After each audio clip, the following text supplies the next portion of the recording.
I appreciate you coming. Welcome everyone back to Milk and Whiskey. We're gonna get a tall glass of recovery with a shot of some humor, And today I got my buddy Sean. Yes, sir. Yeah. So what I've been doing lately is just been asking people to kind of give me some qualifications, like why, if you're in recovery, why are you in recovery? Like what happened, what it was like, what it's like now, kind of sharing your story, sharing a testimonial thing. And I'll I'll ask you the questions that whatever comes to mind, if when it comes to like this, I'm just like, we're just having open, raw kind of conversations. Sure. I would ask you to kind of put in your mind out, like, I don't know your story already. Right. Yeah, of course. So I'm gonna ask you like if I don't know. Yep. So wherever you want to start. Sure. So, it's what we do, right? Yeah. Recovery in general is full of storytellers, right? And today the thing that stands out to me the most is how much my story has changed, right? Yeah. And how much of it is real? Yeah, exactly. It's like, I just waking up really, but, Yeah. I have these ideas of, what it was like to be a young kid. Yeah. I've told my story on, I don't even know how many times. And it's only through recent experiences that I get a better glimpse of the truth, right? And that's what keeps coming down, So, just for vital statistics, I guess. I would always start that I was raised Irish Catholic in Boston, Massachusetts, and when I first got back here to Florida, I didn't need to tell you that. I had this very, very heavy accent, and again, this is part of this identity, and today I have a job in which it doesn't benefit me to have any particular accent. And the truth is, I've spent more than half of my life in Florida, so I'm no more Bostonian than I am Floridian. You know what I mean? And so it's whatever comes. I don't have to try anymore today. There were times where I lay the accent on really thick, times that I make sure that it doesn't slip at all. And now, it comes and goes as it wants, and it's whatever. It doesn't matter. And another big part of my story was, I this big drunken Irish family, like it was some kind of birthright, Yeah. And most recently, I went home to bury my dad, and I was in the same place that I've been hundreds of times before, where a party was definitely happening, Yeah. and it hit me as very odd that moderate drinking, and it occurred to me that I was pushing the action. That because I was having a big party, I just assumed we all were, right? Mm-hmm. And this is, I've been there several times. This is not them changing their behavior because they know I'm in recovery, Yeah. which is really cool, and a pivotal point in my story. Still to this day, I mean, I think this may stay with me for forever, maybe not, but it's persisted to this moment. This idea that my parents got divorced when I was really young, about 4 years old, and the fact remains that both of my parents were alcoholic, right? Yeah. Um, I used that as an excuse for a long time, right? And through the aggregate of experiences, or even through recent experience, that's still true. That's one of the things that have remained. They were alcoholic, Yeah. and they got divorced, and that it was my boyish dream that they would somehow, some way get back together. Yeah. Were they in recovery? So yeah, so it's funny, right? Because I know that they both got sober. Okay. And though I don't have any recollection of the little kid in the meeting or whatever. I don't remember. It could have Like happened, but my kids. yeah, for sure. Yeah, Righteous definitely remembers. Yep. Yeah. But I do have one vivid memory of being in the bar. My mom and dad owned a place in Revere right by the beach, and there was this place called the Sandbar. And when that song "Rock the Casbah" came out, they would go crazy, and that's imprinted in my memory, just running around like a nut, just vibing off the energy, Yeah. very much inebriated because of the stimulus, I wasn't in there, sipping empties or anything like that. Like I've heard, I was feeling the buzz, and that was good enough for a guy like me. But yeah, I don't have memories that, I know they're in recovery because I've spoke to them, Yeah. When I went to pack my dad's things up, I actually When did he found die? he died New Year's Eve 1 year ago. Oh, okay. So not just a month ago, but 13 months ago. And which was kind of funny, right? My dad was an animal. My dad was a party animal. So if you were gonna die, like New Year's Eve is a great day, and, yeah. He died New Year's Eve. Yeah. That's crazy. Yep. And I'll probably talk about this later, but even in that moment, at 8 years, I suppose, sober, I didn't want to go. I did not want to go to Boston. And because Was there a reason? Yeah, I mean, my excuse was I couldn't afford it. Oh, And okay. I hide behind these things. I can't afford it. Yeah. Like, do you pay rent? I mean, marginally. No, I don't. That's funny. Yeah. Like the guy who don't pay rent in Florida. Yeah. Can't afford it. Yeah, for sure. And I do, it wasn't entirely untrue, but it's not the truth, and that's another experience that I'm having now. I always thought that my truth was the truth, right? Because it's true to me, that's the only truth that matters. Yeah, right? I've had pieces of my story where, like, right before I was about to say something, I would stop him like, that wasn't true. Yep. So I'm not going to say that lie anymore. Yeah, if you can catch yourself beforehand, I'm still kind of a like after the fact. It comes out and I'm like, that wasn't right. No, it's been very apparent that like right before I say anything, like I remember, I mean, I don't know if I still do this. I pause a lot. Right? It's good. Yeah.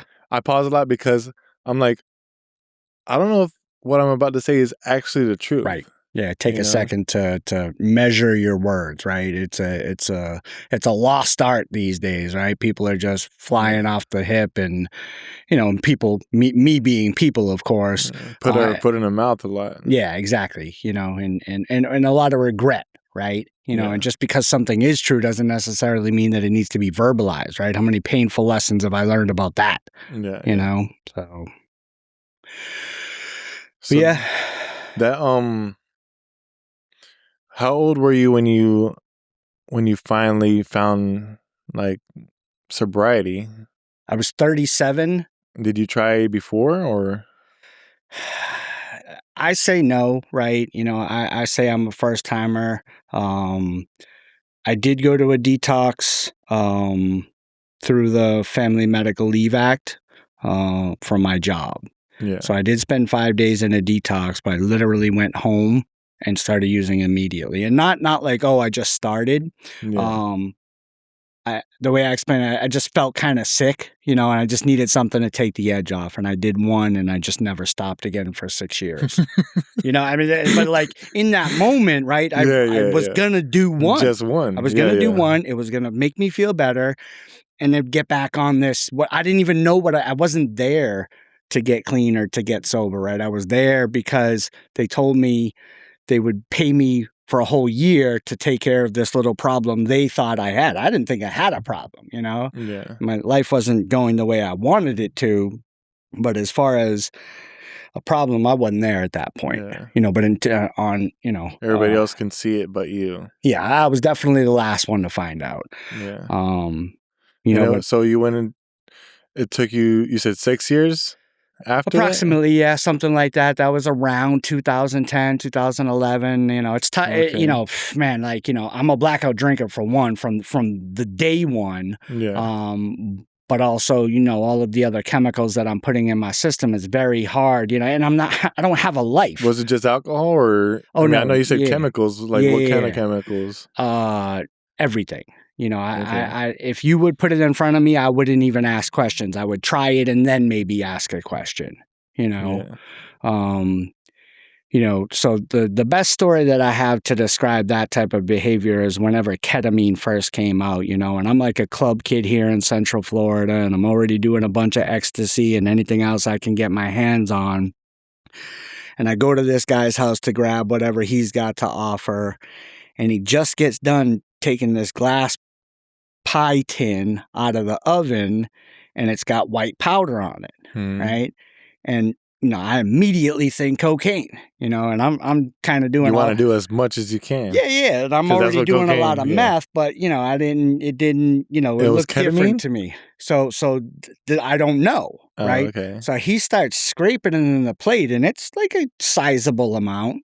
And he's like, "You want some?" And I said, "Yes," immediately. I don't ask any questions. Yeah, of And course. he just kind of shifted the plate my way. Help yourself, right? And And how I much are you drew. supposed to do for that? Of that? Oh, very small, just a inch long. And how much did you? I railed it out like something like What did? this. What was his face like? I don't know. I wasn't paying attention because I get locked in, right? I couldn't tell you what he like. I forgot he existed, right? Because Yeah, you put yeah, that thing in front of me and nothing else exists at that moment, yeah, yeah. And so I think it's cocaine. I put this big rail out. I hit it, and I know instantly I messed up, You're like, you know, right?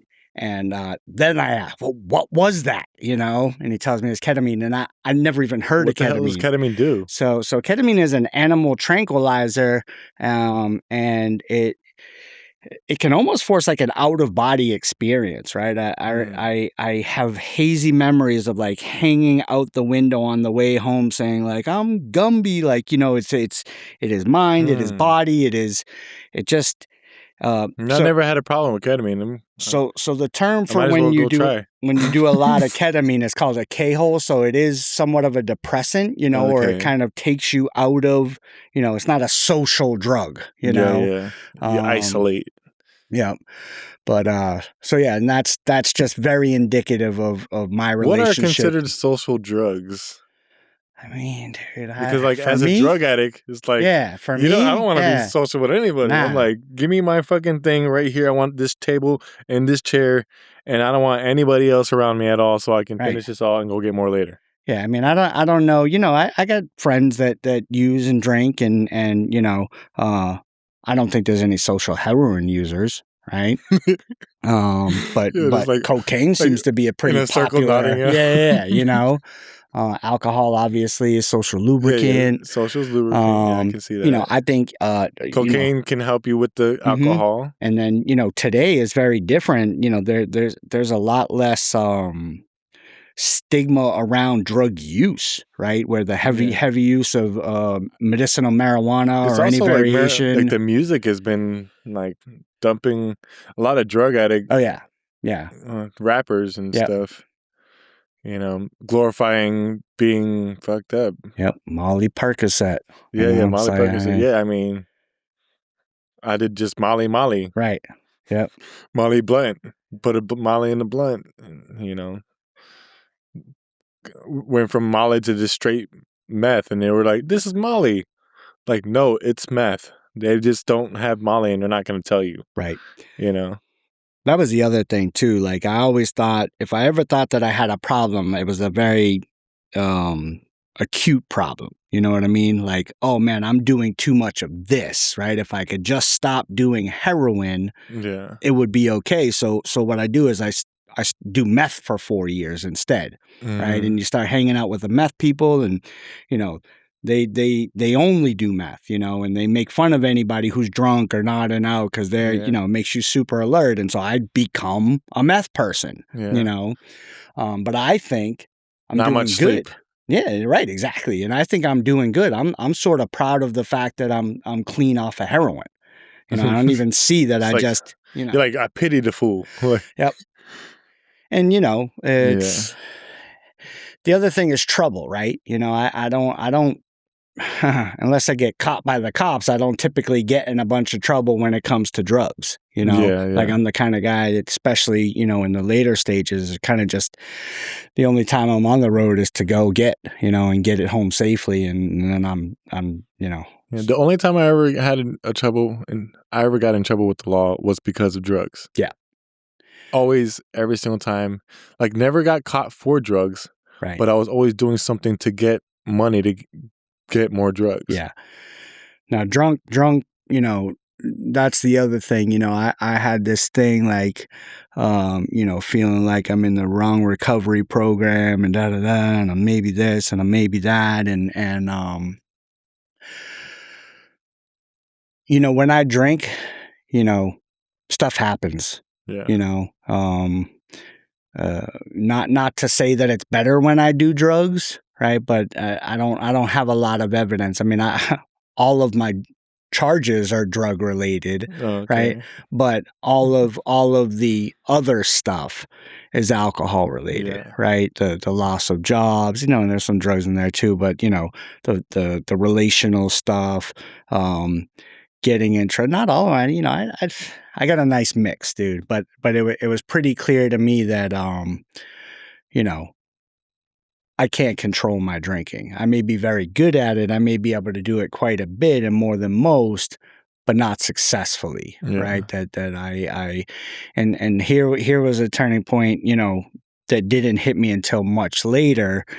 Um, I was dating the same girl for 8 years, and she would take me to get whatever I needed. Never, I mean, give her last penny, get me there safely, get me home, take care of me when I'm sick and need it, take care of me when I've done too much and, want to make sure I'm still alive. Yeah. Um, but I had a thing where, I used that all day to get through the day. And then I like to do some hard drinking with some sedatives to get some sleep because I got to wake up and do it all over again.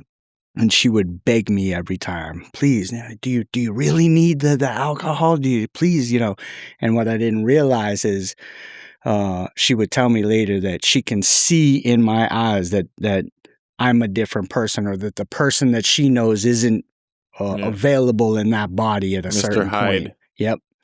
Which, in the moment I'm like, you're being dramatic. You know what I mean? But Yeah, yeah. today, and being on the other side of it, I can see where that's true. Yeah.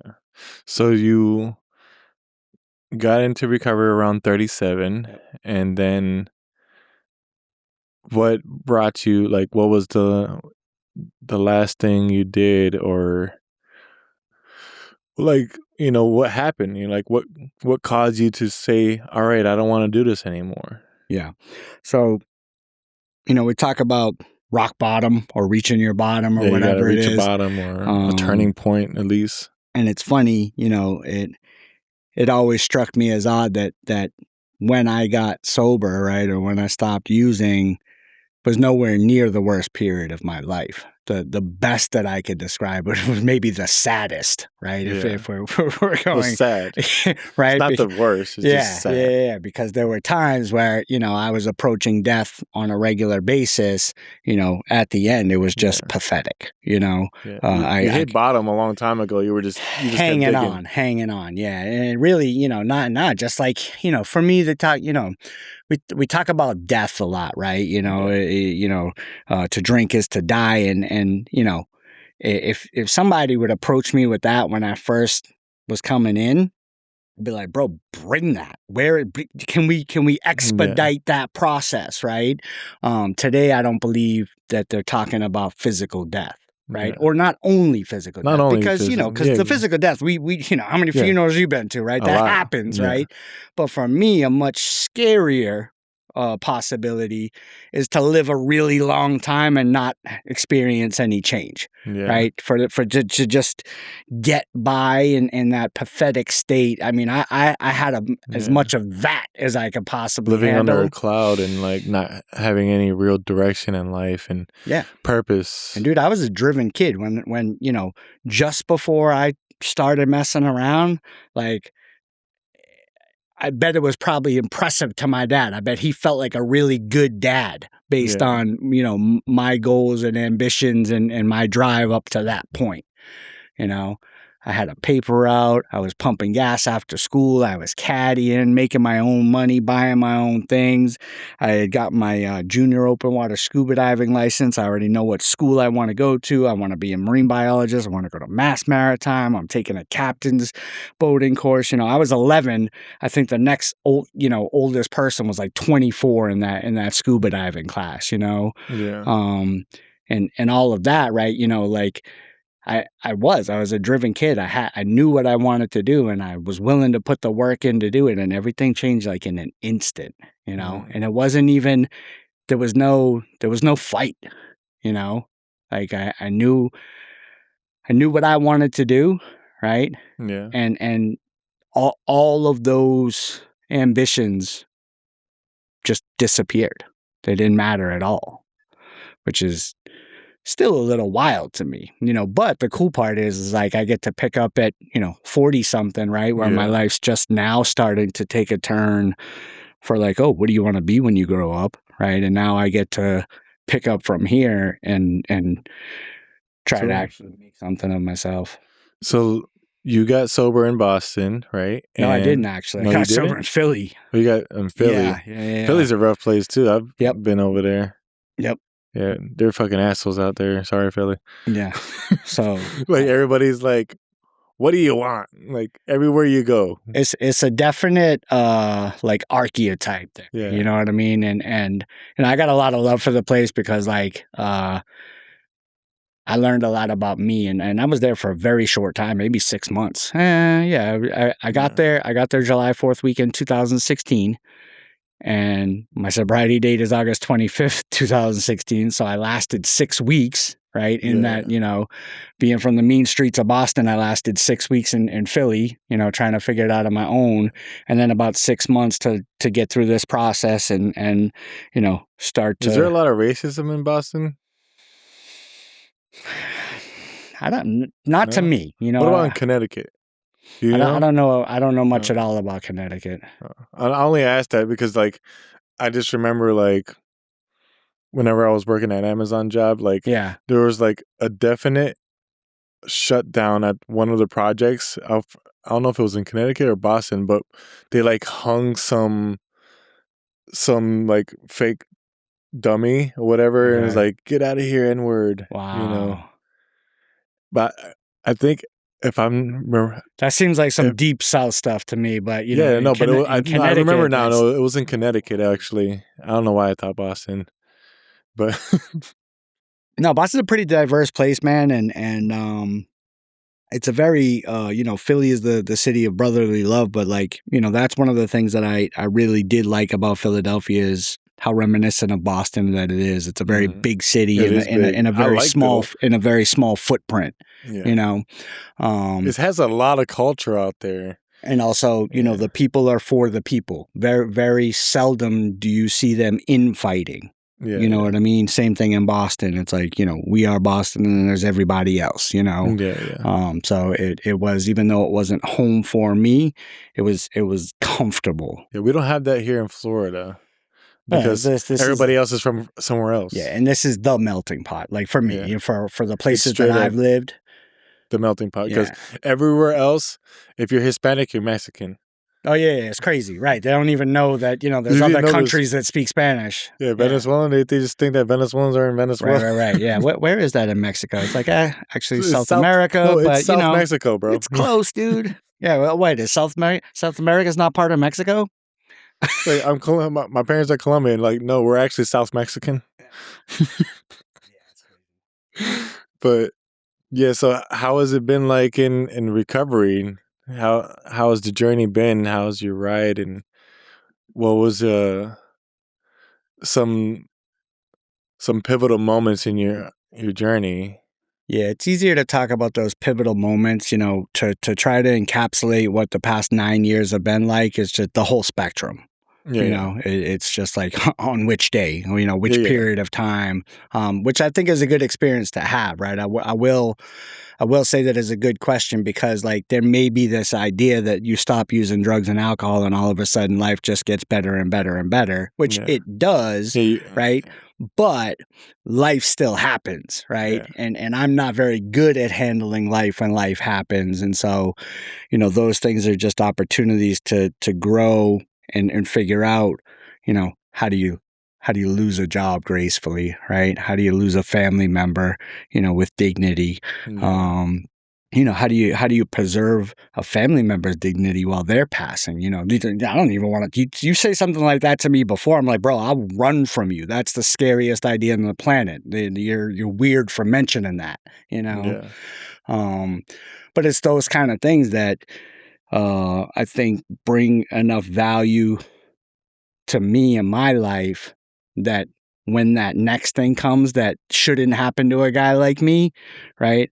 I'm willing to get honest with it pretty early on, ask for some help and navigate that, very rarely, by natural instinct. It's almost always um with some level of support.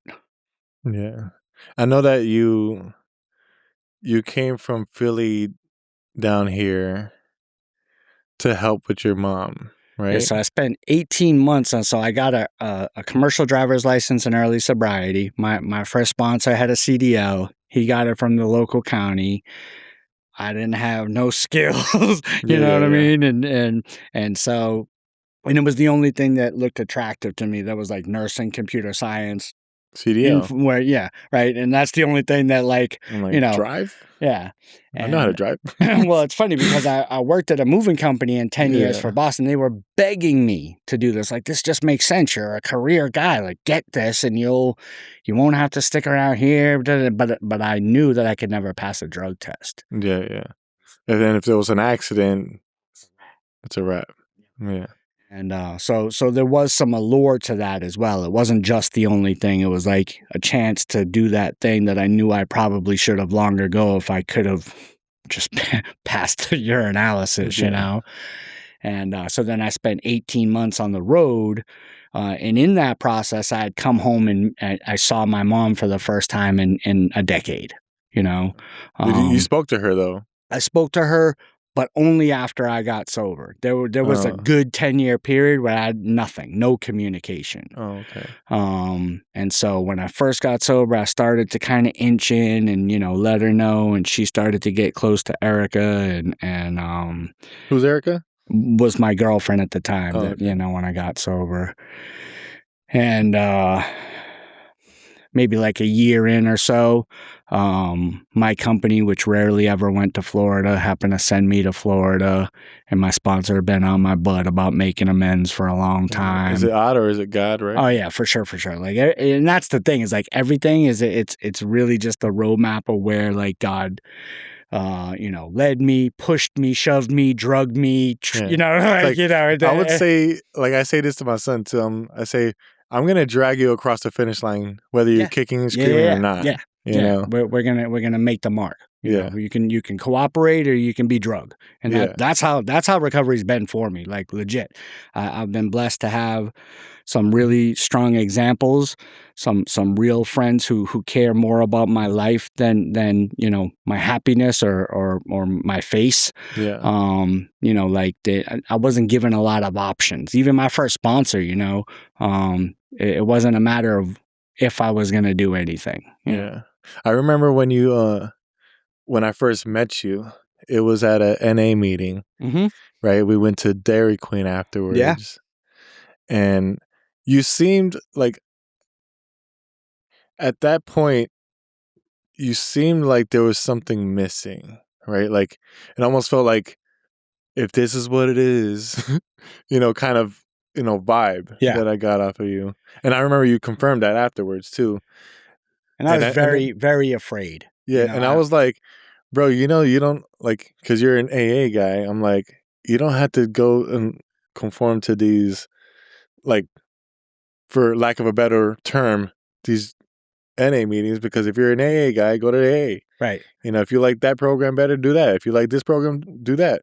There was at least the way it appeared to me, right? This is not a judgment. This is an observation from 9 years ago, right? But Yeah. the way it appeared to me is that there was this rift between Oh, programs, yeah. It's right? definitely in this area. Where I was, but I Yeah. feel like here in Central Florida, it's crazy. It is the most unified place that I've ever seen. Oh, You okay. know, And so, like, we're more unified with NA. as just people in recovery. Oh, okay. You know, and maybe it's just because of the interest groups that I've got involved with. You know, Oh, sober okay. softball on Saturdays. Like you could have anybody AA, NA, OA, CA, HA, like Oh, okay. all the A's. You know. But you're talking about like out there in Orlando, Yeah. or okay, Yeah, all right. When I say this area, I don't mean you're not here in Kissimmee, but Central Florida. Central Florida. Yeah, Yeah, because I because had a different kind of experience. You know, like yeah, they're like you got, and needless to say, they were probably right. They were like, put all your eggs in one basket, kind of thing. right. You know, whenever I Yep. was going to both meetings, and you know, whenever obviously I relapsed, you know, and when I came back, I was like, well, I'm gonna take that suggestion. I'm gonna put all my eggs in one basket. And it almost seems like since I've done that, there's been like I remember hearing people in the other fellowship in NA saying, "Oh, there's people who smoke weed in AA, and they're like they still get high over there, and they're like they're not really clean, and they're just like they just have so much resentment and anger towards people in AA." And I'm thinking to myself, that's not true. Like, we think that those people who are getting high off of weed aren't sober too. Right. You know, like, yeah, if you want to be on this marijuana maintenance, you know, kind of thing, my hat is off to you, you know, but don't sponsor anybody. Yeah. Because if you need if somebody that needs to be clean from all substances, get somebody like you that confuses and blurs the message, right? Yeah. So I agree with those people who, you know, think that if you can stay sober and still smoke weed, like it's to me, it doesn't work like that. That's not how I've seen in my experience how the program works, Yeah. you know. But so like you came here to basically be with your mom, right? Huh. I want to share a story because it's Okay. true. It's a little funny, and it will help clear up that 2 year period, right? Okay. And so I came down here, made amends in 2017, and then I went back on the road, and the Yeah. amends went really well.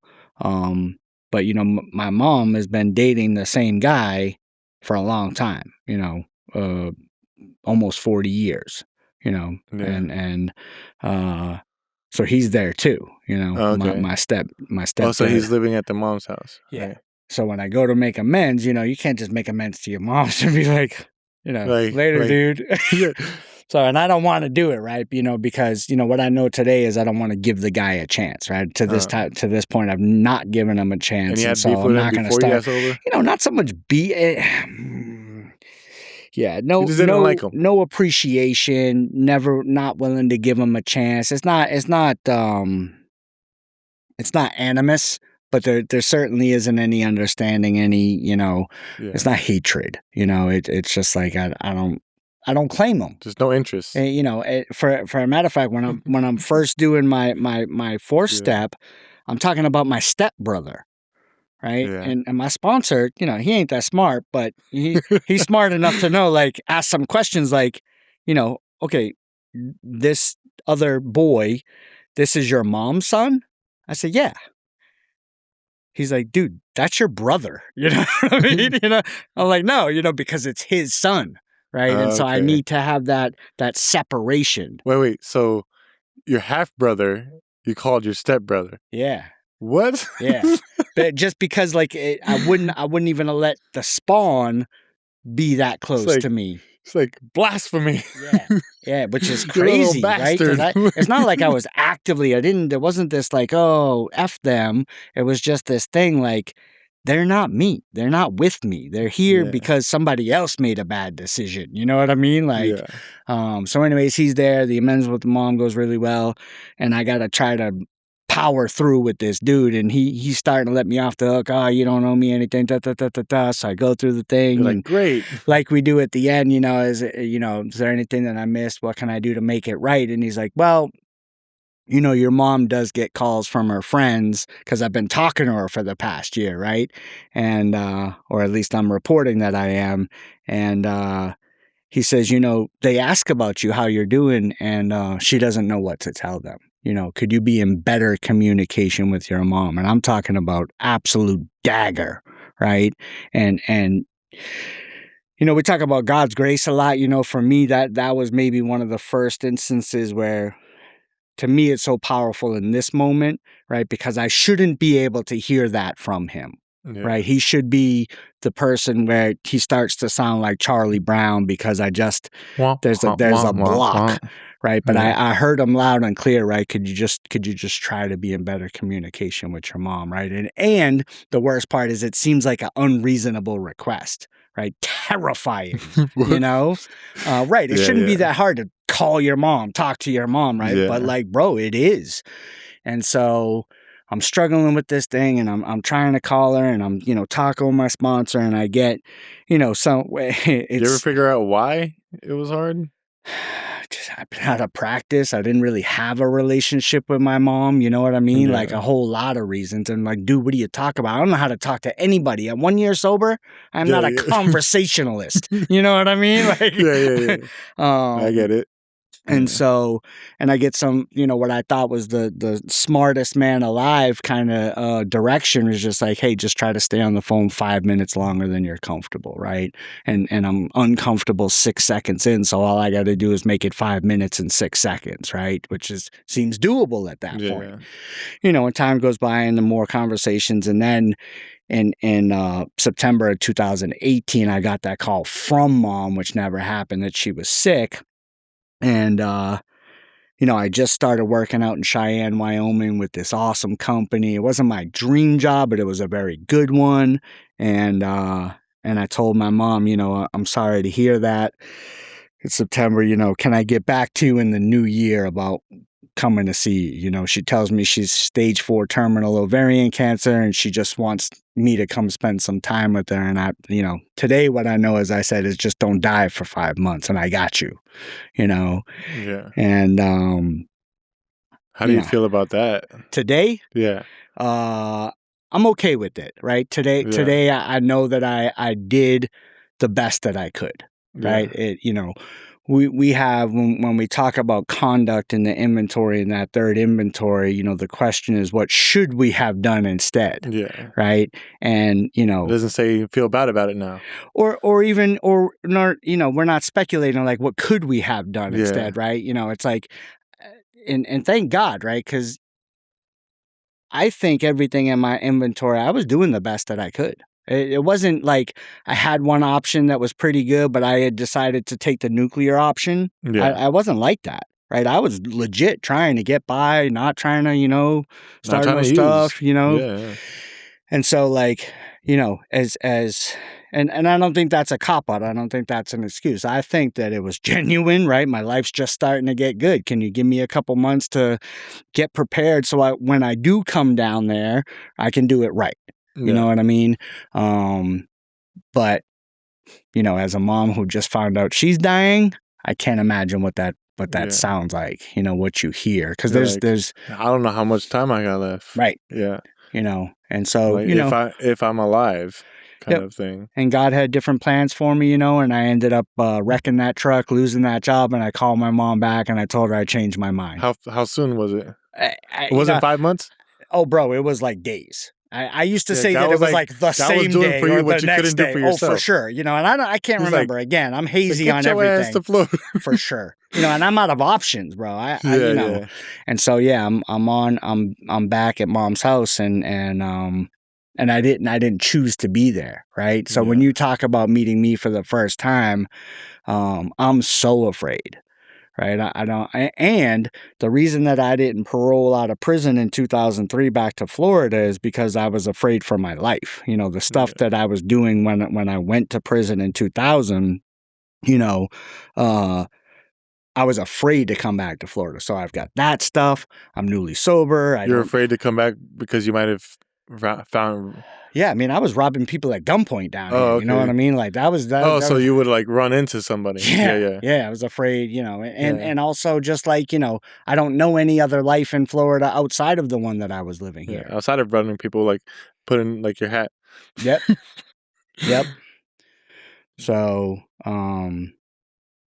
you know, and I was also sort of, you know, that was a strange period in general for me. You know, we talk about this like evangelical phase of recovery, right? Where you're Yeah, armed with just enough information to be to make everybody uncomfortable. You know what I mean? yeah, Like, yeah, and so, you know, nobody's doing it right, and I've got to be the one to tell them, and but you know, and so, and I don't even know what I'm doing, and I'm yeah. starting to become a little bit aware of that. So that's why you might find me in an NA meeting, right? Because I'm trying to find somewhere to be comfortable. Somewhere to call home.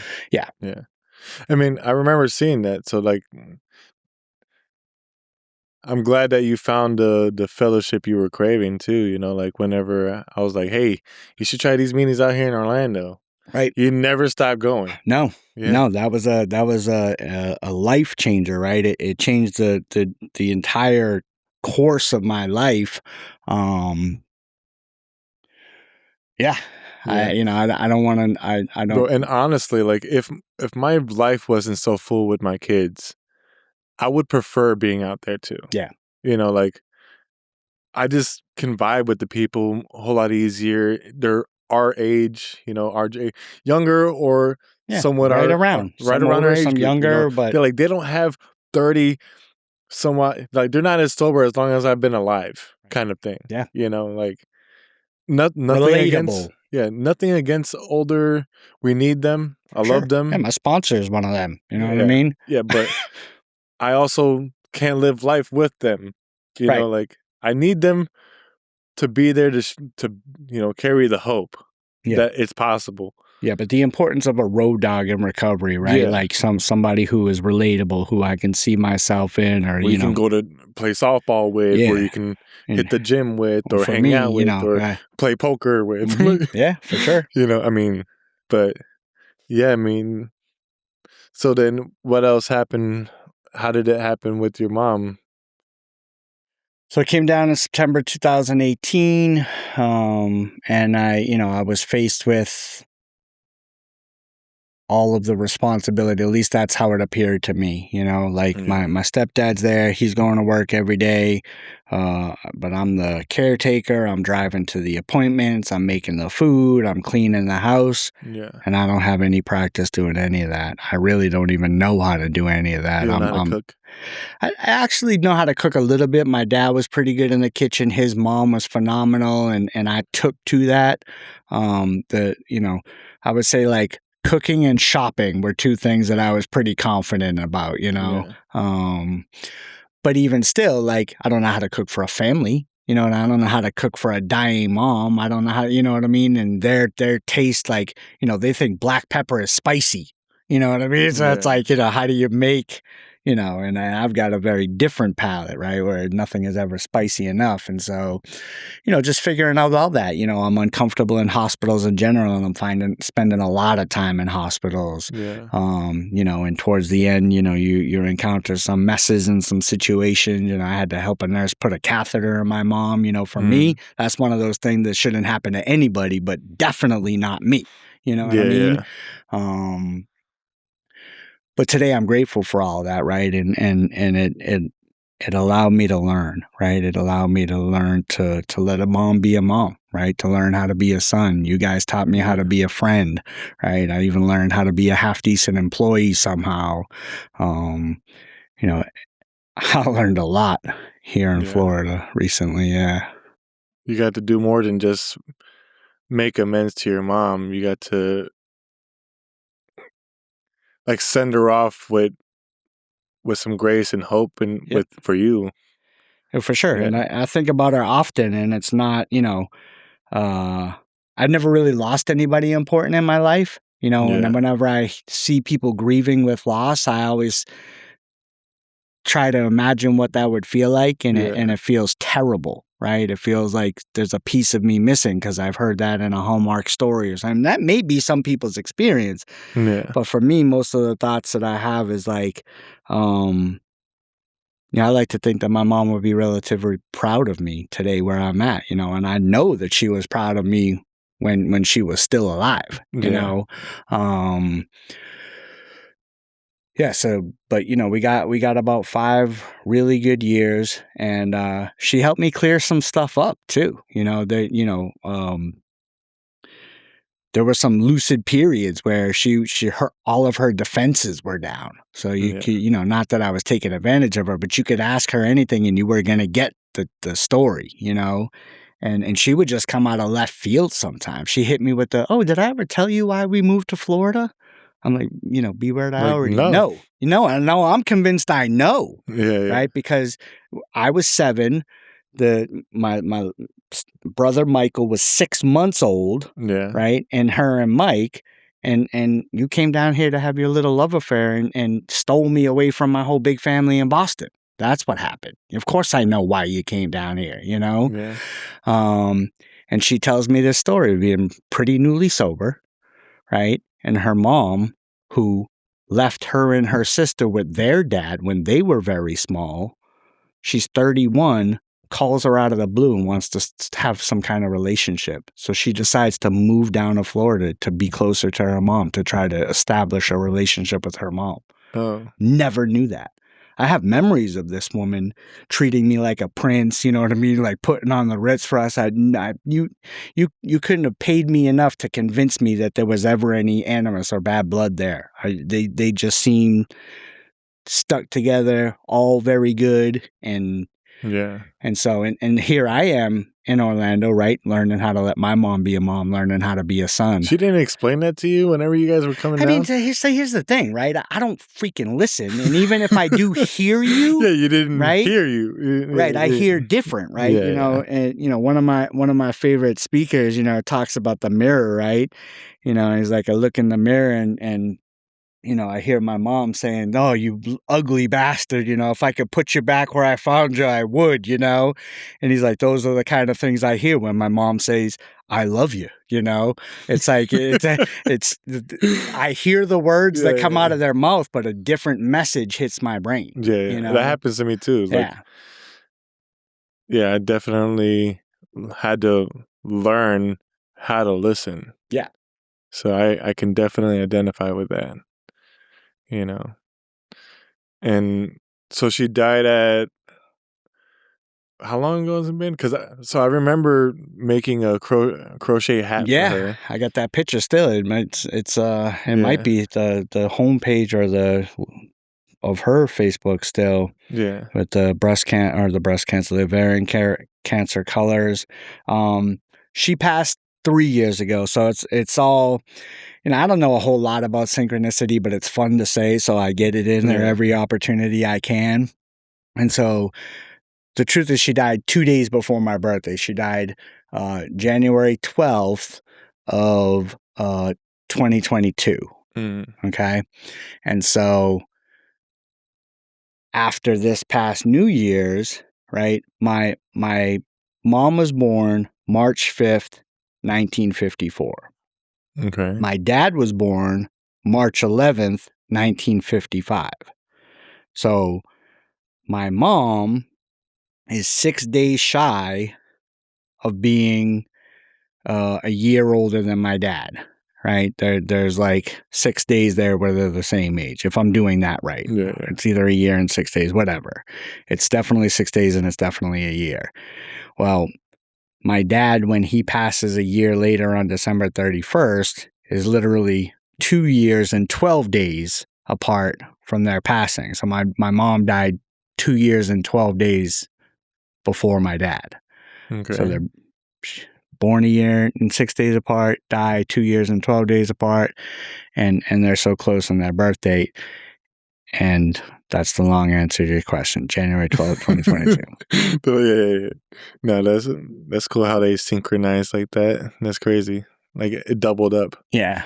Yeah. And that's all like just things that came to my attention and really sort of a lead into, something that happened very recently. I got to work again, right? My mom was in remission for a period, and I worked for my sponsor. He wouldn't let me work for him and be my sponsor, so I temporarily had a different dude. I worked for my sponsor, then I got a job with my buddy, and then I got my dream job, the company that I wanted to work for, drive for the most out of school. And immediately I hated it. I knew I'd messed up. And I got close with this guy who was selling insurance, and he used to try to encourage me, like, dude, you should come work with us. You're a former trucker. We sell insurance to truckers. And I would just kind of laugh at him because I have this idea that I'm a trucker, and I don't even know how to use a computer, whatever the case may be. Yeah. And pretty simple, but yeah, it's not that deep, but it's not rocket science. Yeah. And so I ended up getting hurt on that job, and finding my way over there, and I was supposed to be a shoo-in, right? I'm concerned with my criminal history, but I'm told, don't worry about it, Well, I very much should have worried about it. I applied, got denied, and I kept the job, paid a lawyer. 3 years later, after getting denied pardon by the state of Georgia, my lawyer put a request into the court for a date to request first offenders after the fact. Yeah. And so he did that before my dad died, right? So my dad dies. I've been at this company for 3 years, absolutely miserable. And now it's March 11th.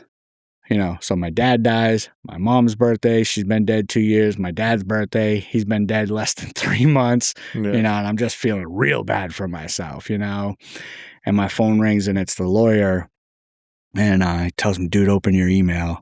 So I open the email, and he said, I read it, and it's, they granted us first offenders without an appearance, right? And this guy, I found him because, I needed a specialist in the area. I called 3 different places in Henry County, Georgia, and they all gave me the same guy's name, right? And so he was the guy, so I call him, and no free consultations, right? He needs $300 to just meet with me, and I didn't have $300. So I, get $300, do this.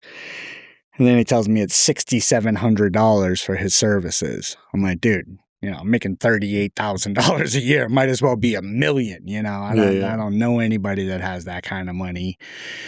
And I actually got a $7,500 settlement from my former company for my work comp claim.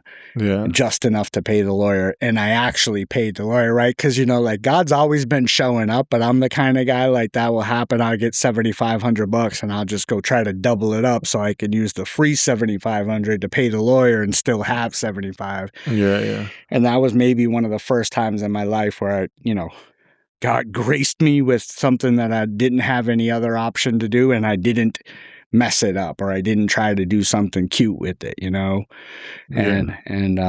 so I read it, and the order is it's my dad's birthday. I'm getting the call from him. The order is printed on March 5th, signed on my mom's birthday, and he's telling me, Sean, I've been doing this for 40 years. This and this alone. This is all that I've ever done. 40 years, I've never seen this happen. I don't have an explanation, right? And I'm just kind of chuckling like, dude, I know exactly what it is. You're calling me on my dad's birthday. The order signed my mom's birthday. They both passed within the past 2 years. Like, this is all God, Yeah. And, it's important to recognize that because when I stick around for a while and I start to want some credit for this stuff, Yeah. But But then those numbers definitely tell you it was definitely God. yeah, Yeah. That's, it gives me chills thinking about that. You know, whenever I have a situation where I don't know which way to go, I'm always that first prayer. I'm like, God, do for me what I can't do for myself. Show me the way. Because I don't know. I think I know, and I think this is where everything's supposed to line up. And then God is like, nope, closes that door. And then I'm like, oh, I was supposed to stay exactly where I'm at right now. yeah. You know? Yeah, not getting what I thought I wanted has been some of the truest forms of grace, right? Because Yeah. we get locked in, we just know what's gonna Like, make this us is where I need to be. right. Yeah. It's Yeah. gonna make me happy. Everybody else is gonna be happier, and it doesn't happen, and it can hurt, it can sting, it can be crushing even, But when you take some time and look back, you're like, oh, thank God. Yeah. I don't even want to imagine my life if I got what I was looking for, based on the way it turned out, right? Yeah. So we talk about, God's got three answers. It could be yes, no, or not right now. You know what I mean? Yeah. And they're all the best answers, right? Sometimes you want something, God, grants it, whatever the case may be. It's in line. And those no's, but then the not right nows. And that 3-year wait, uh, the first year I learned how to live on $38,000, right? I had this little car that had no payment. I was so proud of you guys were idiots for having car payments. And the thing crapped out on me before I got to start the job. So I had to go finance a car with terrible credit, you know, Yeah. large payment at the time. I thought it was a very large payment. And dude, I had so much fun. I think I went out of state 5 times in that first year with large groups of men on retreats. And, I didn't want for anything, certainly didn't miss any meals. And, God provided everything you ever needed. right. Which Yeah. if you would have told me, dude, a year from now then there's no way 38,000, I could spend that in a weekend, Yeah. Yeah. Yeah. That's crazy. So, yeah, I mean, that journey, and it's been wonderful seeing your journey and the progression in your life, you know, and like the whole, just the whole everything about you and your story is what I can say that has kept me like holding on to like hanging on to what's he gonna say next, you know, like what is there's more God filled moments and like I can say that, your experience with your mom, right? And like the things that you've told me about how you've learned how to do this or like recreate a relationship with her has like influenced me in creating a relationship with my mom other than just using her for what like a babysitter or right. you know like giving her just money randomly, like when because she at a drop of a hat, a drop of a dime, if I need my mom at any moment, she's there. Yep. I know it's maybe because of her illness with Al-Anon or whatever, but she's a mom. Just the mom, right? I think that's natural. It's like it's definitely why I've been thinking a lot about having her on too. It was like I never actually sat with my mom and had these type of conversations with her because if anybody knows my mom, she likes to go into like different things, subjects and topics that I really don't care about. Right. Yep. I'm There's like, not why are you honest, telling me these not a things? lot of similar interests. Yeah. you know? Yeah. I mean, I do know. Um, that's good, man. That's I spent a lot of time with your mom, but I can see what you're talking about. It's always sort of a party too, right? Like she's there, but she doesn't get to be herself. And when you guys are one-on-one, she gets to be herself, but that doesn't really work for you. So it's good practice, Yeah. right?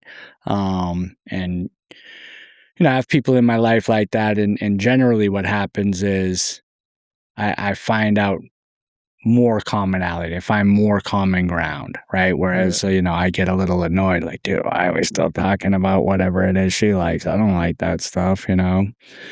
Um, so I'm excited for you. That should be pretty cool. Yeah, my bad. You're Wasn't good. sure if she was texting me because I know she's coming back. I'll edit this part out, but yeah, so your mom passed in recovery. You got to Oh yeah, I kind of reconnect with glazed her. over that, right? So, I'm 6 years sober, and Yeah, like you didn't even experience. Tell us how it was. yeah, Like, yeah, what was yeah, it like when she passed, and yeah, the moment? Were you there, or yeah. how did So, it go? I was working from home. Um, I'll tell a quick, cool little story. We had hospice in the house in the last few months, and we kind of went through a few of them in the beginning, and then we got this guy, right? Yeah, And which is kind of weirding me out, right? I don't want, and he smells like cigarettes and maybe booze, yeah. and he's shaky, you know, and I'm posted The up. guy's from hospice. Yeah, yeah. He just like shows up like an alcoholic.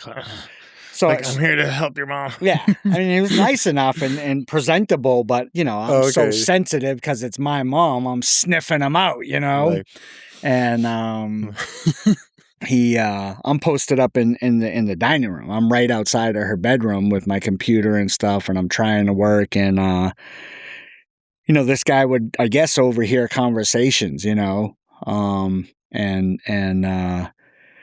I had just gotten this book from my sponsor, and he asked me about that. He made a comment. He said, "That's a great book. It saved my marriage."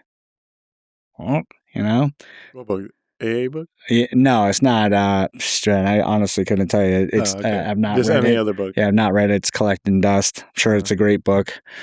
Um, okay. and so I'm telling my buddy, I'm gonna put the big book out there next time. You know what I mean? See what he Okay. has to say about that, right? And before I even get the opportunity to, right, he kind of presents to me like, "Hey, I hear you talking to your buddies. Are you a friend of Bill's?"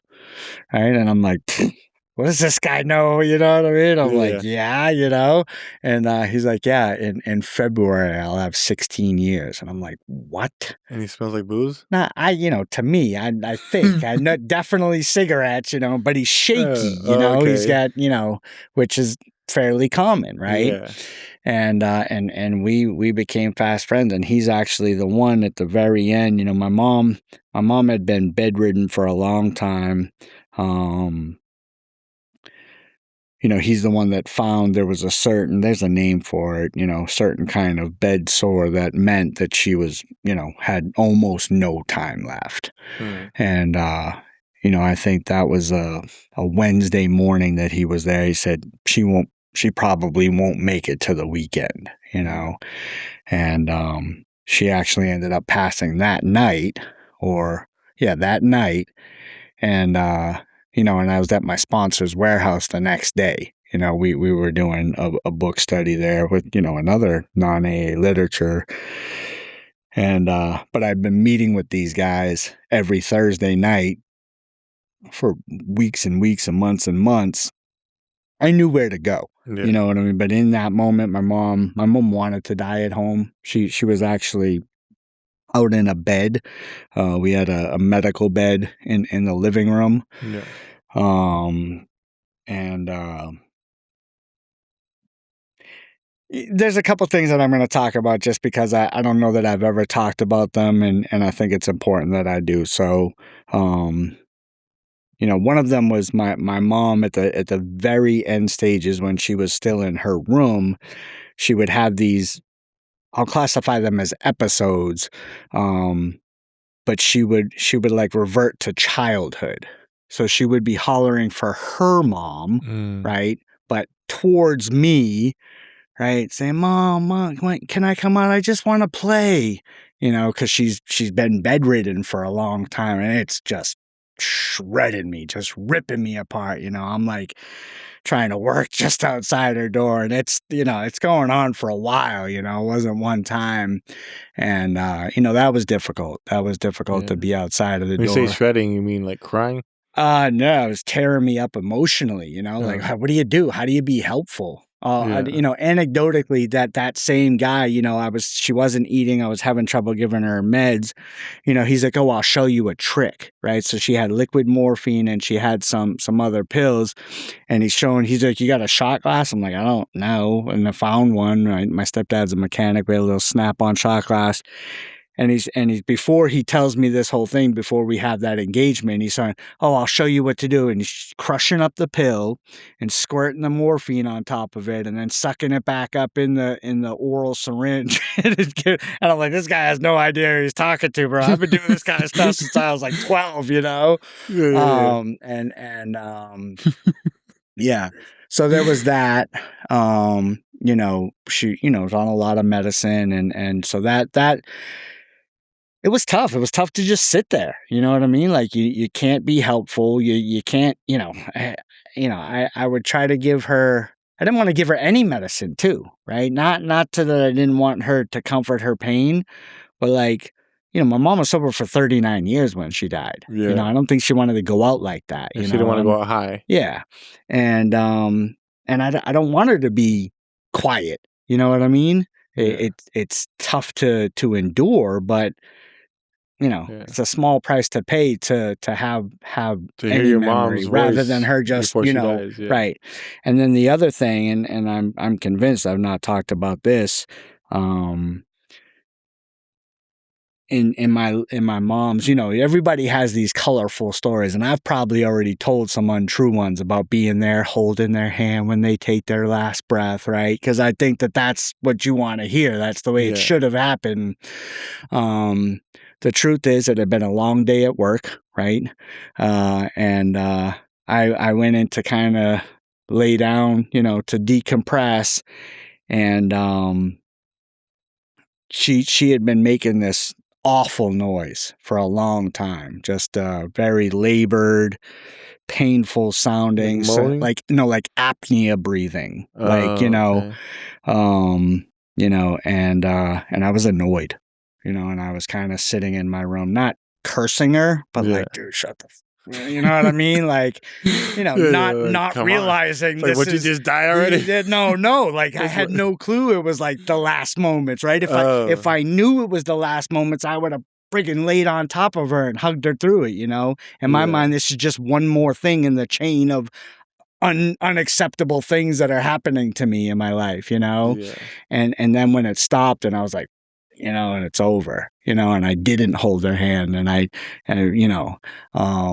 but I'm okay with that today too. You know what I mean? Yeah. It's like, I'd love, my story's not been a storybook story. Yeah, no, I mean, it's real. It's not a storybook story, but it's real. I'd love to tell you that I sat there and held her hand It's like, and while she took her last breath, and that, that would be nice. But, I'm also okay with, again, I feel like I did the best that I could. And your stepdad, where is he? He was at work. He came home. I let him know. We had to call the people, come get her, He's still alive right now? Yeah. Oh. Yep. You live with him? Yeah. Oh, okay. Yep. Yeah, it's not ideal, but we're and that's part of the thing. When I talk to my sponsor, that's one of the questions he asks every time. Like, how is that relationship? Right? Because very easy to, we live very different lives. We don't see each other often. Yeah. Um, I mean, he's cool to just like after she passed, you just like, all right, you can stay. No, it's my house. Oh, it's your house. Yeah. Okay. Well, they're not married? No. Oh, okay. Yeah. So you're letting him stay. I mean, Basically. I try not to say that, but like, but all reality, right? I mean, he was living there before you, right? And that's the other thing. Like my mom, actually, when she was doing all right, she wanted me to take the life insurance and everything. Yeah. And I was like, he's gonna need that money, right? and he needed some help even getting it, right? If you got a life insurance policy and you Yeah. don't know how to cash it in, you don't do anything, they're not going to come knock on your They're door not gonna saying, like, here's yeah. the 10,000 or how It much? was like 20K, not 20K. life Yeah. changing money, but certainly helpful, Yeah, it's definitely hmm enough, yeah. you know. And so, it was, You let him have it? I didn't let anybody do anything. It was in his name. Oh, She it's in offered his to name. change it to me. Oh, And I okay. was like, nah, and I don't even know. I'm not the kind of guy that says that kind of thing. Yeah, It's yeah, one of those yeah. times where you hear your own voice say that thing and you're like, what? You're like, I'd be like, yo, yeah. sign, sign, sign, Like, sign. yes, ma'am. So, and then, after the fact, right, she passes and it's a cancer policy and you got to prove that she's had cancer and medical records and death certificates and he don't know how to do any of this stuff. Yeah, Part of me wants to be like, good luck, pay somebody, you know what I mean? And yeah. and another part of me said, dude, what are you doing? You know? Yeah, help this guy. Yeah. Yep. So That's definitely AA and God. That's, you know, it's one of those, you hope you don't ever have to do it, but at least I got to do it. yeah, and once you do, right, you realize like how capable you are, right? When you're connected, when you're being honest, when you're in touch, Yeah. you're of whole mind and spirit. Like Yeah. there, I, I've run up against a couple obstacles, right? Some things that look like roadblocks, things that look impossible, but like that's another thing about people in recovery. And I know people in every sort of recovery there is, you know, constantly doing things that should be impossible, Yeah. right? It Like, shouldn't be possible for me to have a license to sell insurance in the state of Florida. Like based on, they told me 2036, you can come try again. That was their yeah. first answer in 2021. Like my, 15 years from now, try again. yeah, like I shouldn't be engaged to a woman For that's sure. housing me and my kids, Yep. you know. Yep. And like more than that, right? And she's beautiful and you love her, and Yeah, right, she because I got no problem and finding a oh wait, home and hold where on. And even right. more so, she just so happens to not only work in the field but own a business in the exact field that my kids need help in because Yep. both of my kids are, or Yeah. two of my kids are autistic. Right. I would say all three of them, but the older one doesn't have autism. Yep. He just, likes to do his own little thing. But And their kids too, yeah, right? they're kids. There's like, Yeah. where So she does speech language pathology, and like my 5-year-old is nonverbal. She's teaching me how to I'm learning ASL, and I'm like learning how to communicate and how to, n- you know, learn how he's trying to communicate his needs. And I'm like, how do you teach this? How am I going to teach this kid how to piss in a toilet? yeah, You know, and like I've come to realize that he understands everything. He just doesn't know how to regurgitate any words. sure. I can tell him, hey, do this, do that, do that. He does it. Yep. I'm like, oh, so he's not dumb, or he's not like incapable of learning or listening. He just has there's a term for it. I forgot the exact medical term, but there's like a switch that like your mouth isn't connecting with your brain properly. Okay. So he's just not able to, you know, he's just now learning how to say certain things like hi and bye and no and dada. And I'm like, and he's 5, Yeah. and I'm like, and I see these stories too where like enough love and time and attention, he could be independent one day, Yeah. you know, and that's the whole goal is as a, like being a father, and being there as a father, not just being a dad, but being present in my kid's life and having my kids in my life is a miracle in itself, Yeah. you know. So you're learning in the process, right? You're I'm on the like, I job don't training, unfortunately, right? like, you're like, I don't know how to be a dad because I never Mm-hmm. had one, but Mm-hmm. like at least At least I know what not to do. Well, and you're also, breaking that generational thing too, right? You know what I mean? It's like, both of my parents got sober. It didn't prevent me from, having my own experience, but, you know, uh, I certainly knew where to go. Yeah, You know what I you mean? knew where to go. Certainly knew what to do. I just wasn't gonna do it until I was ready.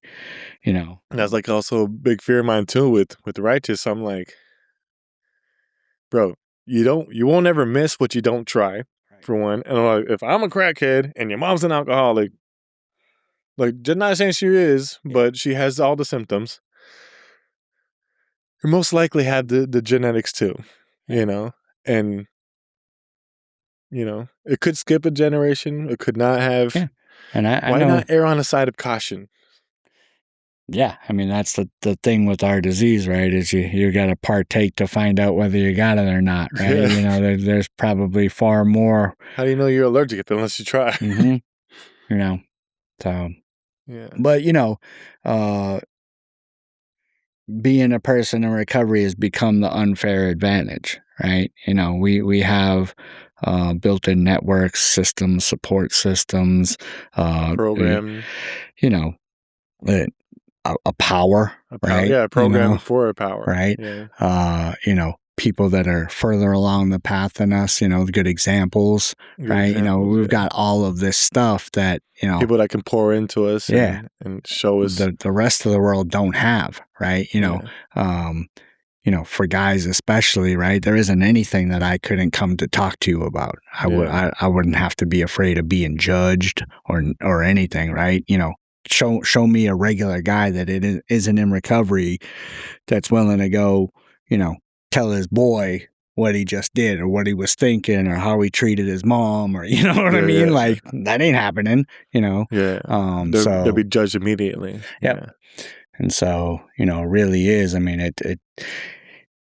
it's tough to get from where you're at to where you want to be, right? But you know, there was nothing to figure out in the process. There's still not anything to figure out, right? Yeah. It's one foot in front of the other. Practice some very basic principles, um, you know, and it's still even almost 10 years later seems Yeah. seems like too much to ask sometimes. I When is mean, 10 years? it's not until August, Oh, yeah. Yeah, We don't so give no freebies, right? yeah, and it's a little close to be saying it, but whatever. Yeah. That's another thing, I'm a liberty taker. I'll take that liberty. Almost 10 You're years. not supposed to call me that out, call me 7 out on years. that on recording. Yeah. Let me have my liberty. Yeah. I mean, I'm almost at 7, right? Yeah. Next month on the 19th.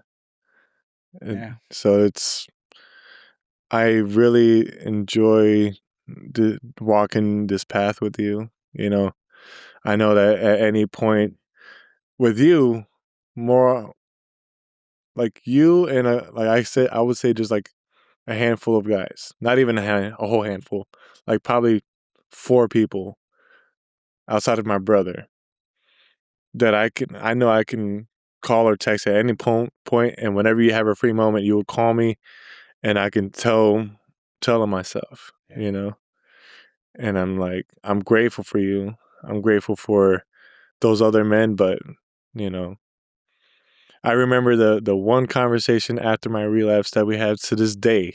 I even told Avi this. I was like, I was talking for about an hour straight. And then at the end of it, I said, I come to find out I really don't know shit. And he said, that's the most spiritual shit you said this whole fucking car ride. Yeah.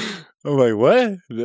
That I don't know? I'm like, I held on to that. I still hold on to it, Yeah. because it's true, man. Like when I act like I don't know and realize that there's just more areas for me to grow, for me to know and learn, and then continue to be at that point where I don't know. Yeah. And you leave a little room for God too, right? Because if Yeah. I know, then I got a plan, and if I got a plan, everybody else is just in the way, and you know what I mean. And if Like, I know, I got to yeah, hold on to me. right? Like, Yeah, this is yeah, fact. yeah. I got to prove it. I got to show you, and and that little quip is just one of the many It gives blessings you that grace.